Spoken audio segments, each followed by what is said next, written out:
पाकिस्तान की prime minister की series में वाहिद एक प्राइम मिनिस्टर का नाम जिन्होंने अपनी टर्म पूरी कर ली। हैरानकुन वाकया है। ये कैसे हुआ? वो कौन से खुश नसीब वजीर आजम थे जिन्होंने अपनी टर्म पूरी की? इसकी हकीकत क्या है? आइए हम डिटेल से देखते हैं। आप देख रहे हैं आप न्यूज़ चैनल।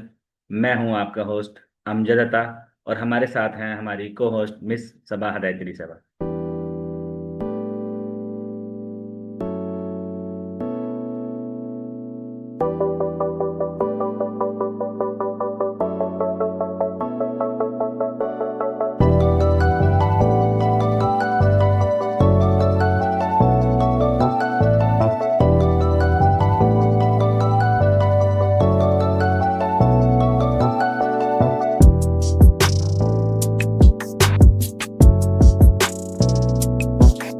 जी मिस सबा, आज के टॉपिक के बारे में बताइएगा। Sir, all series of Pakistan prime minister की सीरीज में सर आज हम चौधरी शुजात हुसैन साहब को डिस्कस करेंगे। आज हम पाकिस्तान की तारीख के उस प्राइम मिनिस्टर का जिक्र करेंगे जो अपनी टर्म पूरी कर गए, और उन प्राइम मिनिस्टर का नाम है चौधरी शुजात हुसैन साहब। चौधरी शुजात हुसैन साहब पंजाब के शहर गुजरात से ताल्लुक़ रखते हैं। ये एक सियासी घराना है। इनके फादर भी पॉलिटिक्स में बहुत इंपॉर्टेंट रोल प्ले करते रहे हैं, और चौधरी शुजात हुसैन साहब का ताल्लुक भी सियासत से है, और ये इस्टेब्लिशमेंट के बहुत करीबी साथियों में इनका शुमार होता है।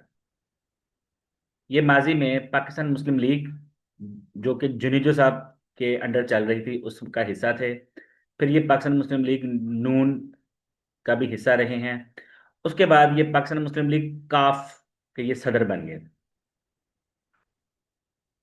ये 1980 की दिहाई से ये सियासत में आए थे, और तब से बहुत इंपॉर्टेंट रोल ये प्ले करते रहे हैं। कई इंपॉर्टेंट वजारतें इन्होंने संभाली हैं, जैसे कि वजारत दाखिला, उसके अलावा वजारत इत्तलात व नशरियात, और सनती अमूर की वजारत भी इनके पास रही है। हमने लास्ट प्रोग्राम में जिक्र किया था मीर जफरुल्लाह खान जमाली साहब के इस्तीफे का। जमाली साहब के इस्तीफे के बाद जिन साहब ने प्राइम मिनिस्टर बनना था, उनका नाम था शौकत अजीज साहब।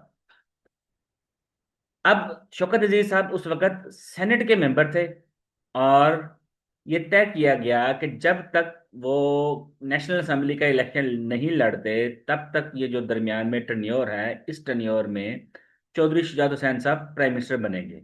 तो चौधरी शुजात हुसैन साहब के पास जो मैंडेट था वो था ही इतने दौर का।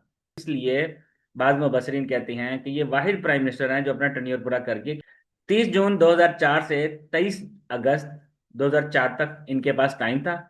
मीर जफरुल्लाह खान जमाली साहब के इस्तीफे के बाद असेंबली नहीं तोड़ी गई, बल्कि पॉलिटिकल सिस्टम को कंटिन्यू रखा गया। इनका रोल और रिस्पॉन्सिबिलिटीज में सबसे बड़ी रिस्पॉन्सिबिलिटी ये थी कि स्मूथ ट्रांजिशन ऑफ पावर जो है ना, वो यहाँ पर होनी चाहिए। मुशर्रफ की गवर्नमेंट पॉलिसीज जो थी उनको ये सपोर्ट करते थे, क्योंकि ये उनके इत्तेहादी थे।